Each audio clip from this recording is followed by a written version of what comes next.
J'ai commencé dans l'édition livre il y a environ 30 ans maintenant, donc ça a été mon métier pour toute ma vie. Malheureusement, en 1998, je me suis retrouvé sur le marché du travail. J'ai pensé que le mieux à faire, c'était en fait soit de créer une entreprise, soit d'en reprendre une. J'ai toujours aimé mon métier et d'autre part sans doute l'édition conserve, donc je m'estimais pas encore trop vieux pour décrocher. J'ai préféré reprendre un challenge plutôt que de me retrouver dans ma maison de campagne. Je suis tombé sur une petite entreprise qui publie un mensuel technique, le technicien du film. C'est un magazine qui a été créé en 1954 qui s'adresse aux professionnels des industries audiovisuelles. Le technicien fête cette année ses 50 ans. Il est connu pour ses articles de fond, mais surtout pour son cahier de tournage en cours ou en projet, qui est très utile pour tous les intermittents. On publie aussi des livres, environ une dizaine par an. Et bien sûr, j'étais incompétent au niveau du cinéma. Et j'ai rencontré le futur rédacteur en chef de la revue, Baptiste Levoir, qui a fait équipe avec moi pour ce qui était du contenu.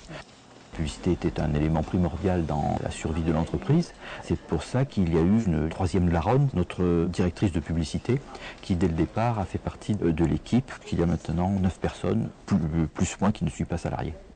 Comme je n'avais pas de compétences larges dans tous les domaines qu'implique une reprise d'entreprise et une gestion d'entreprise, j'ai cherché une formation et c'est à cette occasion que je suis arrivé à l'AFPA.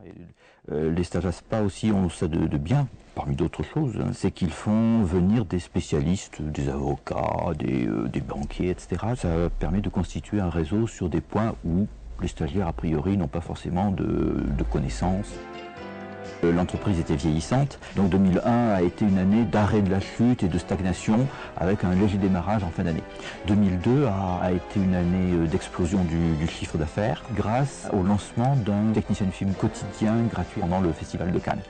L'année 2003, ça a continué sur une pente extrêmement favorable aussi. Malheureusement, dans la presse professionnelle, il y a actuellement une situation générale qui est plutôt morose. Donc, pour essayer d'augmenter les ventes, il faut être le plus possible proche de son public, l'intéresser au premier chef par une diversité de contenus qui recouvre la diversité des métiers auxquels on s'adresse. Par ailleurs, on a repris l'édition de la revue Positif, revue cinéphilique très célèbre, de très haute qualité. Bien entendu, cela représente une activité supplémentaire pour l'entreprise, donc en 2005, le chiffre d'affaires va sensiblement augmenter.